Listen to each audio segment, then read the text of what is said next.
A Hunger Artist by Franz Kafka. In the last decades, interest in hunger artists has declined considerably. Whereas in earlier days there was good money to be earned putting on major productions of this sort under one's own management, nowadays that is totally impossible. Those were different times. Back then the hunger artist captured the attention of the entire city. From day to day, while the fasting lasted, participation increased. Everyone wanted to see the hunger artist at least daily. During the final days, there were people with subscription tickets who sat all day in front of the small barred cage. And there were even viewing hours at night, their impact heightened by torchlight. On fine days, the cage was dragged out into the open air, and then the hunger artist was put on display particularly for the children. While for grown-ups, the hunger artist was often merely a joke, something they participated in because it was fashionable. The children looked on amazed, their mouths open, holding each other's hands for safety, as he sat there on scattered straw, spurning a chair, in black tights, looking pale, with his ribs sticking out prominently, sometimes nodding politely, answering questions with a forced smile, even sticking his arm out through the bars to let people feel how emaciated he was. But then, completely sinking back into himself, so that he paid no attention to anything, not even to what was so important to him, the striking of the clock, which was the single furnishing in the cage. Merely looking out in front of him, with his eyes almost shut, and now and then sipping from a tiny glass of water to moisten his lips. Apart from the changing groups of spectators, there were also constant observers chosen by the public. Strangely enough, they were usually butchers, who, always 3 at a time, were given the task of observing the hunger artist day and night, so that he didn't get something to eat in some secret manner. It was, however, merely a formality, introduced to reassure the masses, for those who understood knew well enough that during the period of fasting the hunger artist would never, under any circumstances, have eaten the slightest thing, not even if compelled by force. The honour of his art forbade it. Naturally, none of the watchers understood that. Sometimes there were nightly groups of watchers who carried out their vigil very laxly, deliberately sitting together in a distant corner, and putting all their attention into playing cards there, clearly intending to allow the hunger artist a small refreshment, which, according to their way of thinking, he could get from some secret supplies. Nothing was more excruciating to the hunger artist than such watchers. They depressed him. They made his fasting terribly difficult. Sometimes he overcame his weakness, and sang during the time they were observing, for as long as he could keep it up, to show people how unjust their suspicions about him were. But that was little help, for then they just wondered among themselves about his skill at being able to eat even while singing.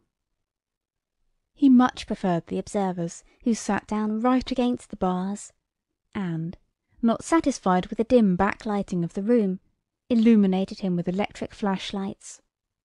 The glaring light didn't bother him in the slightest. Generally he couldn't sleep at all, and he could always doze under any lighting and at any hour, even in an overcrowded, noisy auditorium.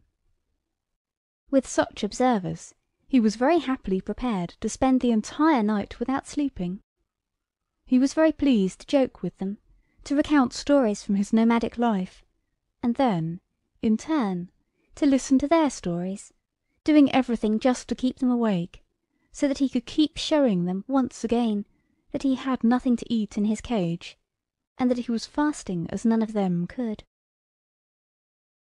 He was happiest, however, when morning came, and a lavish breakfast was brought for them at his own expense, on which they hurled themselves with the appetite of healthy men after a hard night's work without sleep. True, there were still people who wanted to see in this breakfast an unfair means of influencing the observers, but that was going too far; and if they were asked whether they wanted to undertake the observers' night shift for its own sake, without the breakfast, they excused themselves. But none the less they stood by their suspicions. However, it was, in general, part of fasting that these doubts were inextricably associated with it. For, in fact, no one was in a position to spend time watching the hunger artist every day and night, so no one could know, on the basis of his own observation, whether this was a case of truly uninterrupted, flawless fasting. The hunger artist himself was the only one who could know that, and, at the same time, the only spectator capable of being completely satisfied with his own fasting. But the reason he was never satisfied was something different.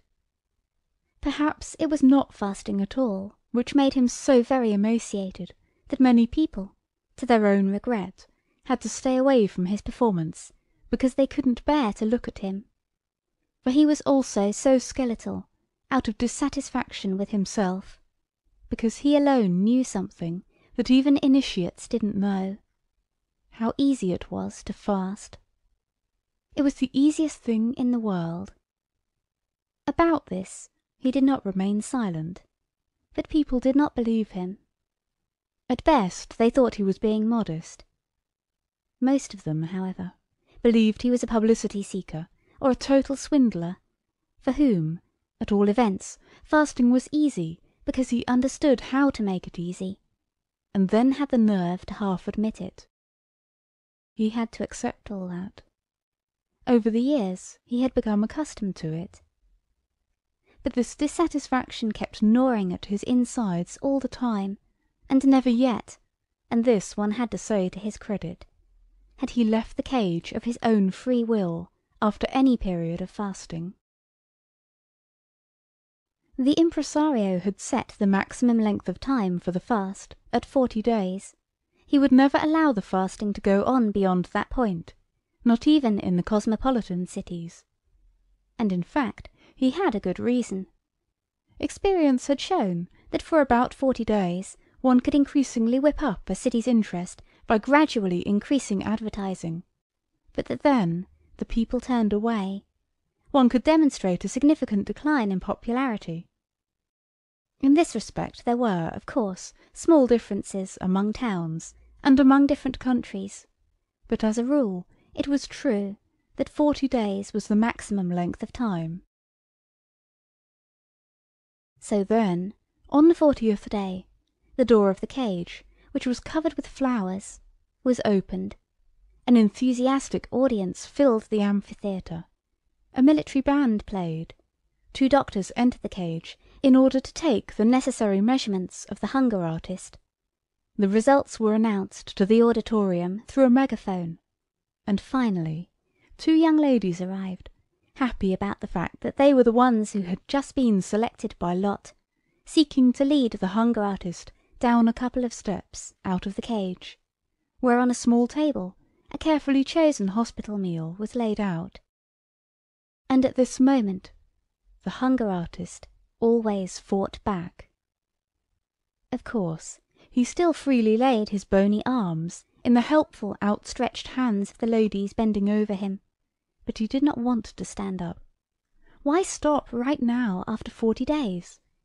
He could have kept going for even longer, for an unlimited length of time.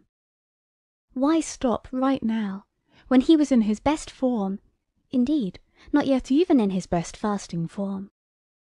Why did people want to rob him of the fame of fasting longer, not just so that he could become the greatest hunger artist of all time, which he probably was already, but also so that he could surpass himself in some unimaginable way? For he felt there were no limits to his capacity for fasting. Why did this crowd, which pretended to admire him so much, have so little patience with him? If he kept going and kept fasting longer, why would they not tolerate it? Then, too, he was tired, and felt good sitting in the straw. Now he was supposed to stand up straight and tall and go to eat, something which, when he just imagined it, made him feel nauseous right away. With great difficulty he repressed mentioning this, only out of consideration for the women. And he looked up into the eyes of these women, apparently so friendly, but in reality so cruel, and shook his excessively heavy head on his feeble neck. But then happened what always happened. The impresario came, and in silence, the music made talking impossible, raised his arms over the hunger artist, as if inviting heaven to look upon its work here on the straw, this unfortunate martyr, something the hunger artist certainly was, only in a completely different sense, then grabbed the hunger artist around his thin waist, in the process wanting with his exaggerated caution to make people believe that here he had to deal with something fragile, and handed him over, not without secretly shaking him a little, so that the hunger artist's legs and upper body swung back and forth uncontrollably, to the women, who had, in the meantime, turned as pale as death. At this point the hunger artist endured everything. His head lay on his chest. It was as if it had inexplicably rolled around and just stopped there. His body was arched back, his legs, in an impulse of self-preservation, pressed themselves together at the knees, but scraped the ground, as if they were not really on the floor, but were looking for the real ground, and the entire weight of his body, admittedly very small, lay against one of the women, who appealed for help with flustered breath, for she had not imagined her post of honour would be like this, and then stretched her neck as far as possible to keep her face from the least contact with the hunger artist. But then, when she couldn't manage this, and her more fortunate companion didn't come to her assistance, but trembled and remained content to hold in front of her the hunger artist's hand, that small bundle of knuckles, she broke into tears, to the delighted laughter of the auditorium, and had to be relieved by an attendant who had been standing ready for some time. Then came the meal. The impresario put a little food into the mouth of the hunger artist, now half unconscious, as if fainting, and kept up a cheerful patter designed to divert attention away from the hunger artist's condition. Then a toast was proposed to the public, which was supposedly whispered to the impresario by the hunger artist. The orchestra confirmed everything with a great fanfare. People dispersed, and no one had the right to be dissatisfied with the event. No one except the hunger artist. He was always the only one. He lived this way, taking small regular breaks, for many years, apparently in the spotlight, honoured by the world, but for all that his mood was usually gloomy, and it kept growing gloomier all the time, because no one understood how to take him seriously. But how was he to find consolation? What was there left for him to wish for? And if a good-natured man, who felt sorry for him, ever wanted to explain to him that his sadness probably came from his fasting, then it could happen that the hunger artist responded with an outburst of rage, and began to shake the bars like an animal, frightening everyone. But the impresario had a way of punishing moments like this, something he was happy to use. He would make an apology for the hunger artist to the assembled public, conceding that the irritability had been provoked only by his fasting, something quite intelligible to well-fed people, and capable of excusing the behaviour of the hunger artist without further explanation. From there he would move on to speak about the equally hard-to-understand claim of the hunger artist that he could go on fasting for much longer than he was doing. He would praise the lofty striving, the good will, and the great self-denial no doubt contained in this claim, but then would try to contradict it simply by producing photographs, which were also on sale, for in the pictures one could see the hunger artist on the 40th day of his fast, in bed, almost dead from exhaustion. Although the hunger artist was very familiar with this perversion of the truth, It always strained his nerves again, and was too much for him. What was a result of the premature ending of the fast, people were now proposing as its cause. It was impossible to fight against this lack of understanding, against this world of misunderstanding. In good faith, he always listened eagerly to the impresario at the bars of his cage. But each time, once the photographs came out, he would let go of the bars, and, with a sigh, sink back into the straw, and a reassured public could come up again and view him. When those who had witnessed such scenes thought back on them a few years later, often they were unable to understand themselves. For in the meantime that change, mentioned above, had set in. It happened almost immediately. There may have been more profound reasons for it, but who bothered to discover what they were? At any rate, one day the pampered hunger artist saw himself abandoned by the crowd of pleasure-seekers, who preferred to stream to other attractions. The impresario chased around half of Europe one more time with him, to see whether he could still rediscover the old interest here and there. It was all futile. It was as if a secret agreement against the fasting performances had developed everywhere. Naturally, it couldn't really have happened all at once, and people later remembered some things which in the days of intoxicating success they hadn't paid sufficient attention to, some inadequately suppressed indications. But now it was too late to do anything to counter them. Of course, it was certain that the popularity of fasting would return once more some day, but for those now alive that was no consolation. What was the hunger artist to do now? A man whom thousands of people had cheered on could not display himself in show booths at small fun fairs. The hunger artist was not only too old to take up a different profession, but was fanatically devoted to fasting more than anything else. So he said farewell to the impresario, an incomparable companion on his life's road, and let himself be hired by a large circus. In order to spare his own feelings, he didn't even look at the terms of his contract at all. A large circus, with its huge number of men, animals, and gimmicks, which are constantly being let go and replenished, can use anyone at any time, even a hunger artist, provided, of course, his demands are modest. Moreover, in this particular case, it was not only the hunger artist himself who was engaged, but also his old and famous name. In fact, given the characteristic nature of his art, which was not diminished by his advancing age, one could never claim that a worn-out artist, who no longer stood at the pinnacle of his ability, wanted to escape to a quiet position in the circus.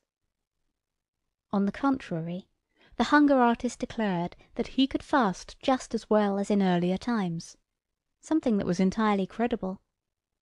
Indeed, he even affirmed that if people would let him do what he wanted, and he was promised this without further ado, he would really now legitimately amaze the world for the first time, an assertion which, however, given the mood of the time, which the hunger artist in his enthusiasm easily overlooked, only brought smiles from the experts. However, basically, the hunger artist had not forgotten his sense of the way things really were, and he took it as self-evident that people would not set him and his cage up as the star attraction, somewhere in the middle of the arena, but would move him outside in some other readily accessible spot near the animal stalls. Huge, brightly painted signs surrounded the cage, and announced what there was to look at there.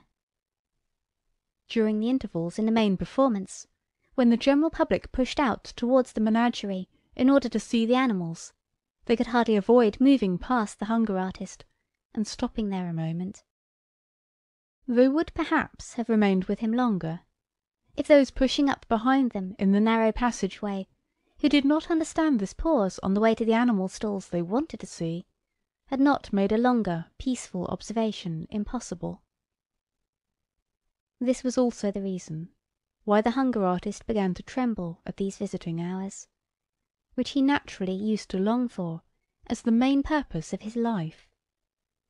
In the early days he could hardly wait for the pauses in the performances. He had looked forward with delight to the crowd pouring around him, until he became convinced only too quickly, and even the most stubborn, almost deliberate self-deception could not hold out against the experience, that, judging by their intentions, most of these people were, again and again without exception, only visiting the menagerie.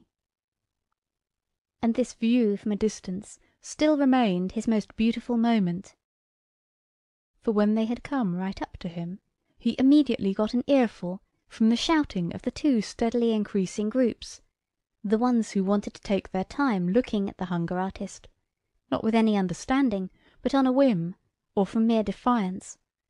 For him these ones were soon the more painful.